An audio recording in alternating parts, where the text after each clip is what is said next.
오늘 마가복음 7장 31절에서 37절 우리 같이 교독으로 말씀을 읽어가도록 하겠습니다. 31절 말씀입니다. 예수께서 다시 두로 지방에서 나와 시돈을 지나고 데가볼리 지방을 통과하여 갈릴리 호수에 이르시매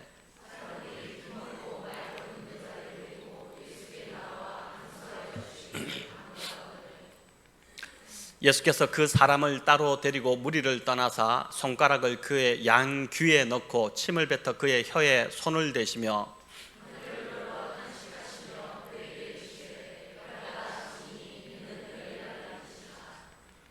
그의 귀가 열리고 혀가 맺힌 것이 곧 풀려 말이 분명하여졌더라.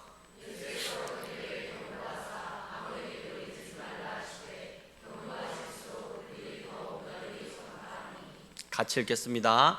사람들이 심히 놀라 이르되 그가 모든 것을 잘하였도다.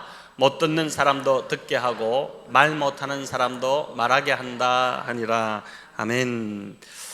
네, 지난주일 우리는 그 이방 땅 두로에서 수르보니게 여인의 그 귀신 들렸던 딸을 고쳐주셨던 그 예수님을 살펴보았습니다. 두로는 이제 갈릴리 북서쪽에 위치한 도시였다고 말씀드렸죠. 오늘로 말하면 맨하탄과 같이 아주 정말 화려한 또 정말 도시 중의 도시가 두로였는데, 오늘 보면 31절에 보니 주님은 두로에서 나오셔서 더 북쪽에 있는 시돈으로 가셨고, 이 시돈과 두로가 거의 이제 비등비등한 그런 이제 도시였는데, 거기서 다시 남동쪽으로 내려오셔서 데가볼리 지방을 통과하셔서 갈릴리 호수에 이르셨다라고 합니다. 여러분, 지도가 잘 그려지지 않으실 텐데 어쨌든 주님이 도착하신 이곳은 이스라엘 땅이 아닌 갈릴리 호수 동편의 그 데가볼리 이방 땅이었습니다. 데가볼리 하면 여러분 기억나는 사건이 있지 않습니까? 마가복음 5장에 그 군대 귀신 들렸던 그 사람이 살던 곳이 바로 거라사 지역이었는데, 이 거라사가 데가볼리에 속한 곳이었고 갈릴리 호수에 접해 있던 그런 동네였습니다. 엄청나게 많은 그 귀신들에게 사로잡혀 인간 이하의 삶을 살아가던 이 사람에게 예수님이 찾아오셨고, 예수님이 명령하시자 이 사람에게 들렸던 귀신들이 돼지떼에게 들어가는, 그래서 2,000마리 정도 되는 돼지떼가 한꺼번에 바다에 빠져 몰사하는 그런 참 놀라운 일이 일어났었습니다. 이때 데가볼리 지방 사람들의 반응은 두려움에 빠져서 예수님께 그 지역을 떠나달라는 것이었습니다.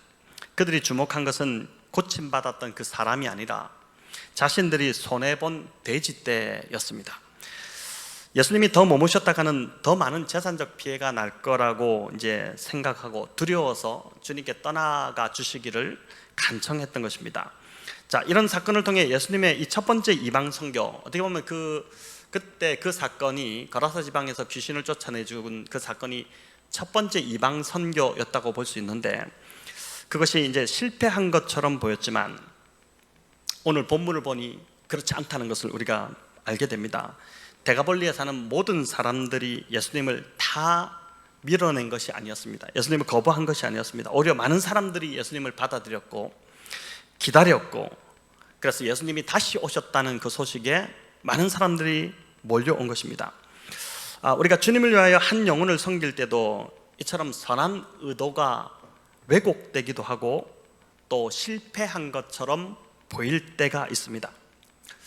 그럴 때가 있죠. 우리가 영혼을 섬기다 보면 반드시 이런 일을 만납니다. 그런데 그럴 때 괜히 오지랖을 부렸다는 생각이 들기도 하고 또 후회가 되기도 하고 그리고 속이 상하기도 합니다. 하지만 우리가 주님을 바라보고 또 주님을 위해서 주님이 주신 마음으로 그 일을 했다면 결코 실패한 것이 아니라는 것을 오늘 이 본문이, 지금 이 상황이 우리에게 보여주죠. 하나님께서 주신 마음에 순종했다면 우리 다 그런 마음으로 하지 않습니까? 정말 순수한 마음으로 하나님 주신 마음으로 우리가 하지 않습니까? 그 일은 하나님께서 반드시 하나님의 때에 하나님의 방법으로 하나님께서 선하게 열매 맺게 하실 줄을 믿고 낙심하지 마시기를 바랍니다. 32절에 보니 사람들이 귀 먹고 말 더듬는 자를 예수님께 데리고 와서 안수하여 주시기를 간구했습니다. 이 사람은 듣지 못하고 말하지도 못하니까 예수님께서 데가볼리에서 그 이 거라사 지방에서 군대 귀신 쫓아냈던 그 소문을 들었을까요? 듣지 못했을까요? 못 들었겠죠. 듣지 못하니까. 그걸 듣지 못했겠지 않습니까? 무슨 영문으로 지금 친구들이 자기를 데리고 왔는지도 몰랐을 것이고, 또 자신 앞에 서 있는 이 예수님이 누구신지도 몰랐을 것입니다. 이 사람 입장에 서 보면, 오늘 본문에서 여러분 본문 읽으면서 조금 이상하셨을 텐데, 이 예수님의 이상한 이 치유의 방법이 이해가 되기 시작합니다. 예수님께서 병자를 치유하실 때 보통 어떻게 고치셨습니까? 말씀 한마디로 고치셨죠. 나음을 입을지어다, 깨끗하게 될지어다. 이렇게 되면 그냥 깨끗하게 즉시 치유가 일어났습니다. 수로보네게 여인의 딸을 이제 고치실 때도 29절에 보면 돌아가라, 귀신이 내 딸에게서 나갔느니라. 이 한마디 말씀에 그냥 그 딸이 치유가 되어버렸습니다. 그런데 오늘 본문에서는 예수님께서 마치 무슨 해괴한 주술적인 방법들을 사용하시는 것처럼 보입니다. 예수님이 손가락을 귀 먹은 사람의 귀에 집어넣기도 하시고, 또 침을 뱉어서 그의 혀에 손을 대시기도 합니다. 생각만 해도 좀 찝찝하지 않습니까? 손에 침을 묻혀서 그 사람의 혀에 갖다 대신 것입니다. 요즘 같으면 큰일 날 일입니다. 바이러스가 침을 통해서 많이 전파되지 않습니까? 그냥 보아도 아주 비위생적이고 더러워 보입니다. 주님께서 평소 아무리 주님의 침이라 하더라도 침은 더럽지 않습니까? 주님이 평소에 안 하시던 이런 일을 왜 굳이 이렇게 하셨을까요? 오늘날도 기도원 같은 곳에 가보면 주님이 하신 이런 방법으로 치유하시는 분들이 있습니다. 귀 구멍에 계속 손을 막 집어넣어가지고 들려라 들려라 이렇게 하기도 하고, 침을 뱉어서 사람 막 만지기도 하고, 이렇게 하시는 분들이 간혹 있는데, 주님의 방법이라고 그대로 해야 한다고 주장하지만 말씀에 대한 무지로 빚어진 소치일 뿐입니다. 왜 주님이 이런 방식으로 이 사람을 고치셨는지 그 이유를 모른 채 말씀을 말 그대로 문자 그대로 행하는 것, 굉장히 위험한 것이죠. 주로 예수님의 치유 사역을 보면 절대 일관되지 않습니다. 한 가지 방법으로만 성경을 보면 고치시지 않았습니다. 이 말은 각 사람에 맞춰서 그에 맞는 치유를 베푸셨다는 것입니다. 저와 여러분 고치실 때도, 저와 여러분 이제 인생의 길을 인도하실 때도 보면은 어떻습니까? 각 사람에 맞게끔 나에 맞는 방법으로 하나님이 인도해 가시지 않습니까? 한마디로 이 작은 영혼을 우리 주님께서 인격적으로 대하셨다는 것입니다. 일전에 제가 이제 축사 사역 세미나를 참석한 적이 있었는데, 축사 이제 귀신을 내어 쫓는 세미나입니다. 무슨 그런 세미나가 다 있나 싶으실 텐데, 아는 목사님이 이런 게 있다고 한번 와보라 가지고 이제 참석을 했었는데, 저는 생각보다 상당히 좀 유익했습니다. 그런데 일주일간 이 세미나를 참석하면서 보니까 귀신을 내쫓는 방법이 거의 동일한 방식이었습니다. 그러다 보니까 이 눈앞에서 귀신이 쫓겨나가는 것을, 그 장면을 보고 있음에도 불구하고 같은 방식으로, 같은 방법으로 이제 계속 귀신을 내어쫓다 보니까 약간 이제 지루해지기 시작했습니다. 지금 생각해 보면 아마 그 세미나를 인도하셨던 그 목사님이 경험하셨던 방식이 그 한 가지였기 때문에 그 방식을 고수한 것이 아닐까, 이런 생각이 듭니다. 하지만 우리 주님은 성경을 보면 획일적이지 않으시고 굉장히 다양한 방식으로 귀신을 내어쫓고 또 병자를 고치신 것을 보게 됩니다. 그렇기 때문에 오늘 이 본문의 이 특이한 치유법은 그냥 일반적인 것이 아니라 이 사람에게 맞춘 주님의 맞춤 치료였다라고 볼 수 있습니다. 손가락을 양 귀에 넣은 것은 이 사람이 들리지 않으니까 지금 너의 귀를 내가 고치겠다는 일종의 수화였습니다. 이 시대에 수화가 있었는지는 모르겠지만 만약 이 사람이 수화를 할 줄 알고 또 주님도 수화가 가능하셨다면 아마 오히려 수화로 주님이 대화를 하셨을 것입니다. 귀에 손을 넣으심으로 지금 내가 너의 이 귀를, 들리지 않는 귀를 고칠 거야, 이렇게 이제 소통을 하신 것입니다. 또 침을 손에 이제 뱉어서 혀에 갖다 대신 이유도 혀가 이제 풀릴 거라고 이 사람에게 소통하신 것입니다. 그런데 왜 하필 그냥 하시지 침을 뱉으셨을까? 여러분 좀 궁금하지 않습니까? 근데 우리도 이제 어릴 때, 요즘은 그렇지 않지만은 모기 물리거나 벌레 물렸을 때 뭐를 가장 먼저 했습니까? 침을 갖다 발랐죠. 이렇게 침을 바르지 않습니까? 지금은 이게 좀 위생적이지 않고 또 오히려 또 건강에 좋지 않다고도 하지만, 이전에 고대 세계에서는 침은 민간요법의 치료제 역할을 했다고 합니다. 우리나라도 뭐 마찬가지였죠. 그 당시 사람이라면 누구나 다 아는 이야기였습니다. 예수님이 지금 민간요법을 쓰시겠다는 것이 아니라 이렇게 침을 뱉어서 혀에 대시면서 이 사람 입장에서는 지금 내 이 혀를, 말 못하는 혀를 고치시려고 하는구나, 이렇게 이해할 수 있기 때문에 주님은 지금 오로지 이 사람 입장에서 이 사람을 배려하고 있다는 것입니다. 이 얼마나 참 주님이 너무나 인격적이라는 생각이 들지 않습니까? 아마도 이 사람의 장애는 태어나면서부터였을 텐데 평생 소통이 되지 않아서 고통받던 사람이 지금 예수님과 소통을 시작하고 있는 것입니다.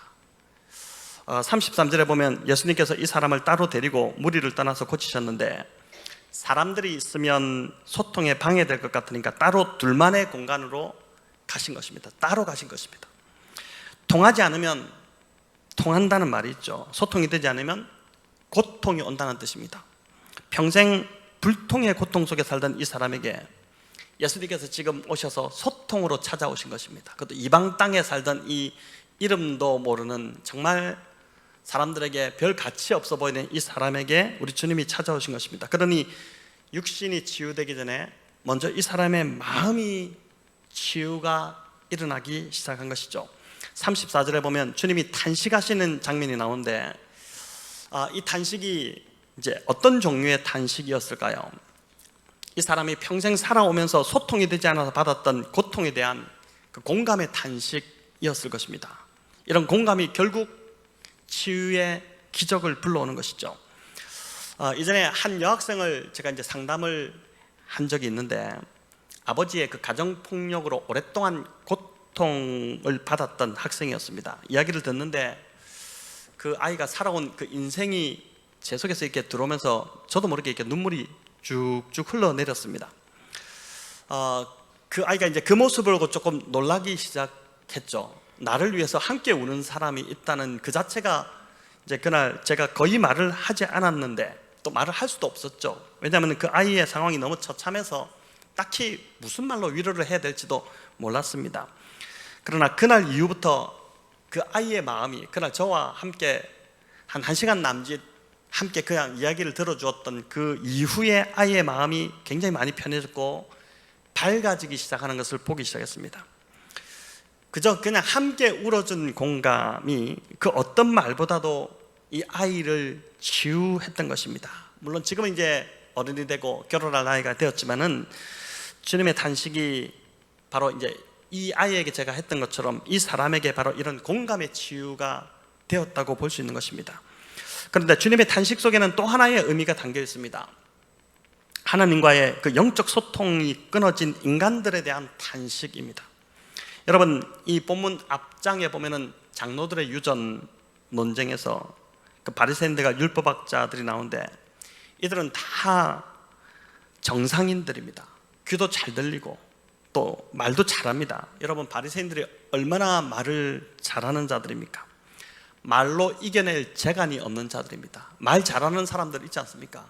괜히 그 이야기하면은 얄밉고 말로 이길 수는 없고, 이렇게 말을 잘하는 사람들이 있는데, 하지만 주님이 보실 때 이들이야말로 귀머거리고 벙어리였다는 것입니다.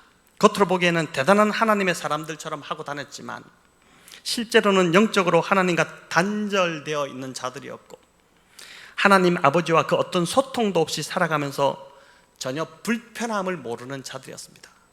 오늘 밤에 우리가 혹시 이런 자들이 아닐까? 하나님과 어떤 소통도 없이 살아가는데 전혀 불편함 없이 살아가고 있는 모습이라면, 여러분, 이건 진짜 좀 심각하게 우리 자신을 돌아보아야 합니다. 제가 어릴 때 이제 관사, 공군관사, 아버지가 직업 군인이셨기 때문에 공군관사에서 자랐는데, 그 관사에 함께 살던 친구 중에 오늘 이 본문에 나온 딱 이 사람 같은 친구가 있었습니다. 귀먹고 말 못하는 친구. 별명이 뭐였냐면은, 오늘 여기 에바다 열리다 이런 뜻이잖아요. 근데 걔 별명이 에베베였어요. 늘 에베베 걔가 에베베 말은 몰라고 하는데 말을 못하고 그냥 나오는 소리가 에베베니까 걔를 보고 친구들이 늘 에베베 야 에베베 일로 와봐 이렇게 놀리기도 했는데 그러나 어릴 때부터 함께 교회를 다녔습니다. 그때는 교회에서 수화 통역 같은 것도 없었음에도 불구하고 그 부모님이 아주 신실하신 분들이어서 제 친구를 무조건 교회를 보내고 예배 참석하게 하고 들리지도 않고 무슨 말 하는지도 모르지만 그냥 그 분위기상 앉아 있는 겁니다. 그렇게 믿음으로 키운 것입니다. 지금도 이 친구는 여전히 말을 하지 못하고 또 귀도 들리지 않지만 목사가 되어서 농아인 교회를 섬기고 있습니다. 하나님께서 귀한 아내도 선물로 주셨는데 은행에 다니던 아주 믿음이 신실한 자매님이 농아인 교회 봉사를 왔다가 결혼을 하게 된 것입니다. 그 형제를 보고 너무 마음에 들어가지고 그래서 이제 내가 이 형제와 평생 살면서 이분을 섬기겠다 이런 마음으로 이제 결혼을 하신 거예요. 지금 밀양에서 얼마나 행복하게 목회를 하는지 페이스북에 늘 사진이 올라오고 행복한 그 목회의 모습들을 이제 보여주고 있습니다. 비록 육신은 듣지 못하고 말은 하지 못하지만 입은 닫혀 있지만 영으로는 누구보다 하나님과 잘 소통하고 있기 때문에 그 삶이 고통스럽지 않고 행복한 것이죠. 여러분 오늘 이 본문은 이사야 35장 5절 6절과 연관이 있습니다. 우리 같이 한번 읽어보겠습니다. 이사야 35장 5절 6절 읽습니다. 그때에 맹인의 눈이 밝을 것이며 못 듣는 사람의 귀가 열릴 것이며 그때에 저는 자는 사슴같이 뛸 것이며 말 못하는 자의 혀는 노래하리니 이는 광야에서 물이 솟겠고 사막에서 시내가 흐를 것임이라. 아멘. 이 그때라는 것은 메시아가 오시는 때를 말합니다. 이사야가 이 메시아가 오시는 때에 이런 일이 일어날 것이다 예언적으로 노래를 한 것인데 그 메시아이신 예수님이 오셨고 못 듣는 사람의 귀가 열리고 말 못하는 자의 혀가 풀어지는 것을 통해서 예수님이 메시아이시다는 것을 지금 증명하고 있는 것입니다. 예수님이 오신 이유는 이처럼 듣지 못하는 자를 듣게 하고 말하지 못하는 자를 말하게 하기 위해서 오셨는데 2000년 전에 이 땅에 오셔서 정말 그런 사람들을 많이 고치셨지 않습니까? 그러나 이는 육적인 것도 있지만 영적인 의미가 더 크다고 할 수 있습니다. 오늘날 멀쩡하게 귀가 들리고 말 잘하지만은 영적으로 듣지 못하고 말하지 못하는 자들이 너무 많다는 것입니다. 로마서 10장 10절 말씀에는 사람이 마음으로 믿어 의에 이르고 입으로 시인하여 구원에 이른다 이렇게 말씀하고 있는데 마음으로 믿어 의에 이른다. 귀가 막히고 말도 못하니까 어떻게 됩니까? 복음을 듣지도 못하고 또 예수님이 나의 구주라고 입으로 고백하지도 못하니까 구원을 받을 수 없는 것이죠. 그렇게 그 무엇보다 영적인 귀와 입이 열려야 합니다. 복음을 듣는 귀가 열리면 예수님이 구주라는 고백이 자연스럽게 터져나올 수밖에 없습니다. 예수님만이 나의 구주라는 고백이 나올 수밖에 없어요. 지난주에 우리가 소로보니게 여인의 위대함이 뭐였습니까? 오직 예수님만이 나를 고칠 수 있다. 세상에 그 어떤 것은 아무도 내 딸을 고칠 수 없다. 오직 예수님만이 고칠 수 있다는 그 믿음을 주님이 보시고 고쳐주셨지 않습니까? 자, 이런 믿음이 이제 필요한데 여러분 들리지 않으니 말을 할 수 없는 것이죠. 어린아이들 말을 배울 때 또 성인들 외국어를 배울 때 이제 들리는 것이 우선이지 않습니까? 일본어로 키키토리라고 하기도 하고 듣는 것인데 말이 들려야 그 다음에 입이 열리고 말이 터지게 되죠. 그래서 하나님의 말씀의 이 복음을 계속 전해서 영적인 귀를 열어주는 것, 닫혀있는 귀를 계속 여는 그 일이 바로 교회의 사명이라고 할 수 있는 것이죠. 이렇게 되기 위해서는 우리 자신들이 먼저 영적인 귀가 열리고 입이 열려야 합니다. 영적인 귀가 닫혀있을 때 나타나는 증상은 하나님의 말씀이 잘 들리지 않는다는 것입니다. 요즘 어떻습니까? 하나님의 말씀이 잘 들리시나요? 똑같은 말씀을 듣는데 어떤 사람은 그 옥토밭에 떨어진 씨앗같이 그렇게 말씀을 잘 받지만 말씀이 들리지 않고 관심이 없는 사람은 말씀이 길가에 떨어져서 새들이 다 먹어버립니다. 이 새는 마귀라고 했지 않습니까? 사단이죠. 사단이 와서 들은 말씀을 다 가져가 버린 것입니다. 주일날 예배 드리고 나갔는데 하나도 남지도 않고 그냥 다 먹어버리는 것이죠. 말씀이 귀로 들어와 마음에 심겨져야지 영적으로 자라게 되는데 들리지 않으니까 하나도 남지 않는 것입니다. 여러분, 이것보다 진짜 무서운 것은 없습니다. 말씀이 들리지 않으면 졸음이 오게 마련입니다. 물론 금요일날 오셔서 너무 피곤해서 이렇게 조실 수도 있지만, 내가 예배 때마다 왜 이렇게 자꾸 조나, 이런 분들이 있다면 이게 지금 말씀이 나에게 들리고 있는지 아닌지를 한번 점검해 보셔야 됩니다. 말씀이 잘 들리는지 아닌지는 나 자신이 잘 압니다. 문제는 하나님의 말씀이 들어와야 하는데 세상의 소리가 더 잘 들어오는 것입니다. 영적 성장에는 아무 도움도 되지 않는 그 소리들, 세상의 소리들만 자꾸 들리니까 이것보다 이 사람을 더 불행하게 만드는 것이 없는 것이죠. 언어를 배울 때 먼저 들려야 말이 나오듯이 영적인 것도 똑같습니다. 여러분, 말씀을 듣는 귀가 먼저 열려야 합니다. 그렇게 자연스럽게 그러면은 이제 자연스럽게 영적인 입이 열려서 기도가 이제 나오기 시작하고 찬송이 나오기 시작하고 말씀이 들리면은 입이 열려서 들은 말씀을 가지고 찬송도 나오고 기도도 나오고 감사가 터져 나오기 시작하는 것이죠. 또 주님을 이 사람처럼 구주로 고백하는 일들이 일어나게 됩니다. 진짜 주님 나의 구주이십니다, 이 고백이 일어나게 되는 것이죠. 영적인 귀가 열리고 입이 열린 자들은 그 축복의 말들이 막 쏟아져 나오지만, 여러분, 입에서 이런 말들이 나와야 되지 않겠습니까? 영적인 귀가 닫혀있고 입이 닫힌 자들은 기도도 안 나오고 찬송도 안 나오고 감사도 없습니다. 그러니 입에서 나오는 말은 불평과 불만, 원망밖에 있을 수 없는 것이죠. 남 탓하는 것, 이것밖에 있을 수 없는 것이죠. 요즘 나의 영적인 귀와 입은 여러분 어떠한 것 같습니까? 내 입과 귀가 이렇게 닫혀 있다면 여러분 어떻게 해야 할까요? 오늘 본문처럼 주님이 따로 나를 데리고 나가시도록 맡겨드려야 됩니다. 오늘도 우리 주님께서는 이런 사람들을 따로 만나시기 위해서 찾아오신다고 믿습니다. 주님이 이 땅에 오신 목적이 바로 이런 귀와 입이 닫혀있는 자들을 고치시기 위해서 오셨다는 것이죠. 그런데 영적인 귀와 입은 내 힘으로 열 수 있는 것이 아닙니다. 여러분, 34절 우리 같이 읽어보겠습니다. 하늘을 우러러 탄식하시며 그에게 이르시되 에바다 하시니 이는 열리라는 뜻이라. 예수님이 이 사람을 고치시기 전에 먼저 하늘을 우러러 기도하셨습니다. 이는 예수님께서 하나님의 도우심을 구한 것입니다. 하나님이 여서야지만이 가능한 이름을 주님이 잘 아셨던 것입니다. 그래서 34절 이 말씀을 보면 에바다의 뜻이 열리라는 수동태로 되어 있습니다. 그러니까 내가 여는 것이 아니라 하나님이 열어주시는 것입니다.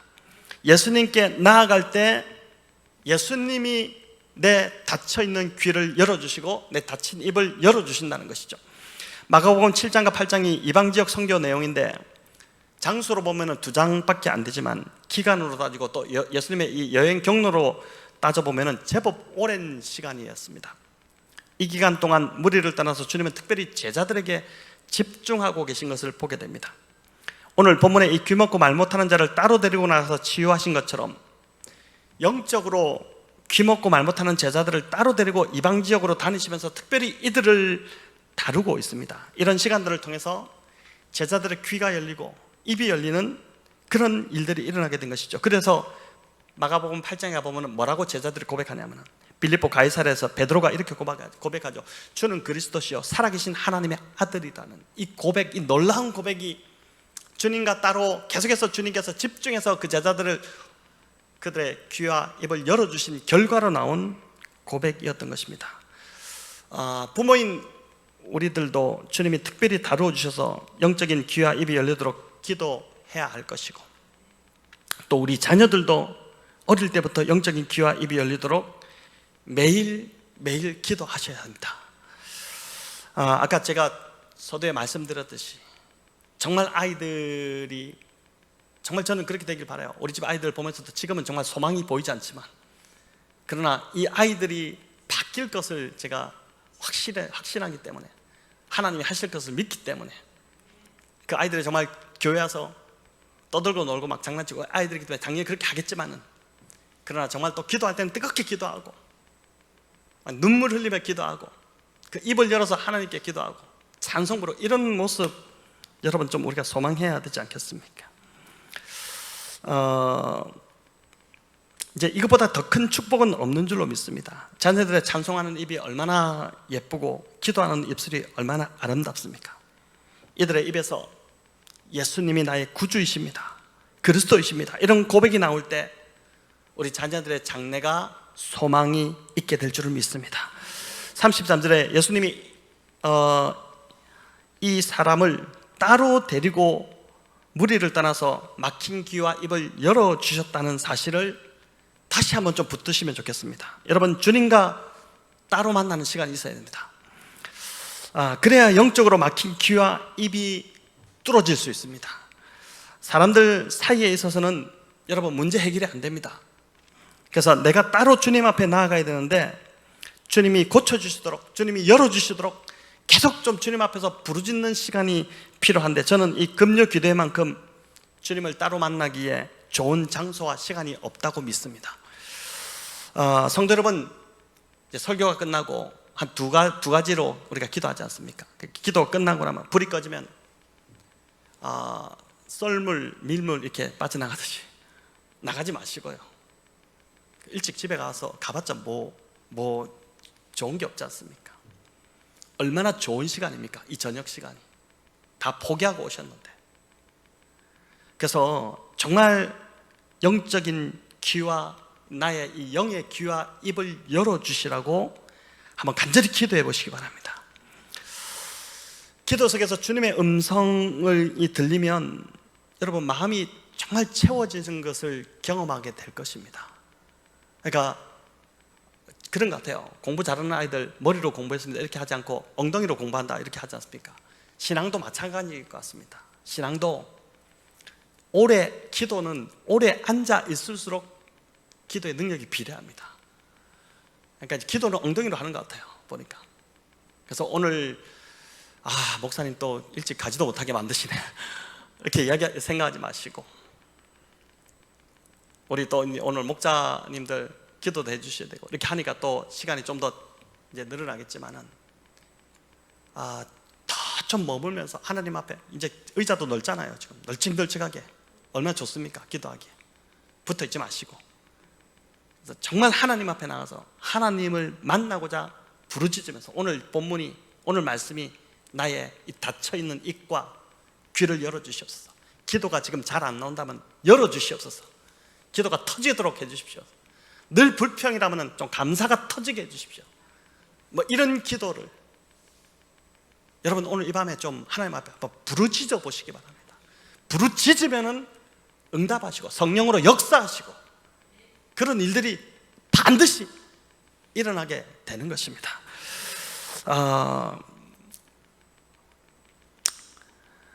자, 이렇게 영적인 귀와 입이 열린 자들은 사람을 대하는 것에서도 변화가 일어나기 시작합니다. 하나님과 소통이 되면, 하나님과 진짜 소통이 잘 되는 사람들은 보면 사람과도 소통이 잘 됩니다. 근데 하나님과 소통이 막힌 자들은 사람과도 막혀 있어요. 영적인 귀가 열리면 상대방 말이 들리기 시작합니다. 하나님께서 남편의 그 영적인 귀를 열어주시면 아내의 말이 들리기 시작합니다. 부모의 귀가 열리면 자녀의 말이 들리기 시작합니다. 교회에서 교우간에도 귀가 열려야 상대의 말이 들려옵니다. 들리면 소통이 일어나는 것이죠. 듣지 않고 자기 말만 계속 하기 때문에 다툼이 일어나는 것이지 않습니까? 그래서 우리 목장 모임에서도 이제 말을 많이 하는 사람들은 자기가 말을 많이 하는지 모르더라고요. 보니까 내 말을 좀 줄이시기 바랍니다. 들으시고 그렇게 좀 다른 사람의 말을 들으면 좋겠습니다. 다른 사람의 말을 가장 잘 못 듣는 사람이 어떤 사람인지 아십니까? 내 생각, 내 경험이 옳다고 생각하는 사람들입니다. 과도한 자기 확신에 빠진 사람들이죠. 나는 옳고 너는 틀렸다고 생각하기 때문에 다른 사람들 말이 들리지 않습니다. 얼마나 답답하고 한심한 사람입니까? 가서 막 이게 한 대 때릴 수도 없고 막 보니까. 여러분, 그리고 말이 많습니다. 이런 사람들은. 이런 사람은 남의 이야기를 들어도 자기 입장에서 자기 관점으로만 듣기 때문에 제대로 들리지가 않습니다. 이런 면에서 지난주 우리가 살펴봤던 수로보니게 여인은 정말 대화를 할 줄 아는 여인이었습니다. 주님이 여인을 개라고 표현하셨지 않습니까? 근데도 바닥 떨지 않았죠. 우리가 이런 말 들었다면 흥분하고 나를 개라고? 이러면서 막 떨고 이러지 않았겠습니까? 근데 오히려 그녀는 내가 개가 맞습니다, 이렇게 고백을 합니다. 자신의 부족함, 연약함을 인정했기 때문에 다툼이 아니라 주님과 대화를 이어갈 수 있었고 결국 축복을 받게 된 것이죠. 믿음은 바로 내가 이렇게 늘 내 생각이 늘 옳고 내 경험이 늘 맞다가 아니라 내가 늘 부족하다는 고백이 떠나지 않는 것입니다. 여러분, 이런 태도에서 소통이 시작되는 것입니다. 소통을 영어로 보니까 communication이라고도 하고 또 understanding이라고도 합니다. understanding, 이해하다는 뜻이죠. 근데 단어가 재밌지 않습니까? 상대보다 높은 위치에서 듣는 것이 아니라 under, 아래에서 듣는 것입니다. 그래야 이해가 되고 소통이 된다는 것이죠. 이해하려고 듣는 것과 상대방 말에서 허점을 찾고 반박하려고 듣는 것, 또 내가 옳다는 것을 증명하기 위해서 듣는 것은 천지 차이죠. 여러분, 바리새인들처럼 귀가 있었지만 닫혀있는, 귀가 병들어 있는 사람들인 것입니다. 부부 사이의 대화도 서로 이해하려고 들으면 싸울 일이 없습니다. 이기려고 하고 듣지 않으려고 하니까 싸움이 되는 것이죠. 내 자존심 세우려고 상대에게 상처를 입힌다면 소통이 아닌 것이지 않습니까? 그래서 주님이 우리의 영적인 귀와 입을 열어주셔서 들을 수 있도록, 그래야 여러분 듣게 되고 바르게 말하게 되죠. 말이라고 다 말이지 않습니다. 여러분, 말이라고 다 말이지 않아요. 입이 열려야 합니다. 영적인 입이 열려야 합니다. 그래서 에바다, 열리라 하는 이 주님의 음성이 오늘 저와 여러분에게 다 들려지기를 소망합니다. 오늘 설교에 어울리는 이 한 분의 글이 있어서 제가 좀 이 글을 읽고 설교를 마치려고 하는데, 제목이 미신과 신앙의 차이가 무엇인가, 이런 글입니다. 미신은 자기가 가진 것으로 신의 뜻을 바꾸려고 하는 것입니다. 신에게 돈을 바치고 재물을 바쳐서 신의 마음을 움직여서 자기가 원하는 것을 얻어내려고 합니다. 하지만 자신은 결코 바뀌지 않습니다. 자기는 변화되지 않으면서 자기가 가진 것으로 신의 뜻을 변화시키려고 하는 것입니다. 그러니까 신을 이용해서 자신의 뜻을 이루려고 하는 것입니다. 그래서 미신은 자신의 변화는 없고 욕심과 욕망만 자꾸 커집니다. 사람들도, 이런 사람들은 참 접근하기 힘듭니다. 다가가기가 힘들어요. 반면 신앙은 하나님 뜻에 맞게 자신의 뜻을 바꿔 나가는 것입니다. 하나님 뜻을 바꾸려고 하는 것이 아니라 내가 바뀌는 것이에요. 그래서 신앙은 시간이 지날수록 삶이 점점 변화됩니다. 화내는 것도 줄어들고 오래 참고 욱하는 것도 점점 사라지고 감사와 기쁨이 점점 많아집니다. 이런 변화가 바른 신앙의 표지인 것이죠. 하나님을 믿어도 꼭 미신처럼 믿는 자들이 참 많습니다. 자신의 뜻은 바꾸지 않으면서 상황을 바꿔달라고 하고, 자신이 먼저 변하지 않으면서 상대가 바뀌기를 바라고, 상대를 자꾸 자기가 원하는 대로 바꾸려고 한다면 그건 하나님을 믿는 것이 아니라 지금 미신을 믿고 있는 것입니다. 잘못 믿고 있는 거예요. 사랑하는 성도 여러분, 오늘 이 밤 저와 여러분의 영적인 귀와 입이 열리는 변화가 일어나기를 축원합니다. 에바다, 열리라는 음성이, 오늘 그 주님의 음성이 저와 여러분에게 오늘 임하기를 축원합니다. 단절된 하나님과의 소통이 회복되기를 바랍니다. 내가 옳다고 주장하기보다 듣고자 하는 귀와 마음이 열리기를 바랍니다. 말하고 싶어서 막 근질근질 하겠지만 닫으시고 들으시고 또 내 생각으로 말하지 마시고 상대 입장을 이해하려고 하시고, 그렇게 하면 좋겠습니다. 또 신앙 연수가 더할수록 교만해지지 않고 더 좀 겸손해지기를 바랍니다. 신앙생활 하면서 믿음은 점점 줄어들고 다른 사람들을 판단하는 교만만 늘어난다면 그 자체가 저주이지 않습니까? 그런 자의 삶 자체가 이미 저주를 받은 것이죠. 또 마음이 딱딱해지지 말고 시간이 지날수록 더 부드러워지시기를 바랍니다. 너그럽고 다른 사람이 다가가고 싶고 이런 변화가 저와 여러분의 삶에서 지속적으로 오늘 입과 귀가 열려지 이런 변화의 모습이 열려지기를 우리 주님의 이름으로 축원합니다.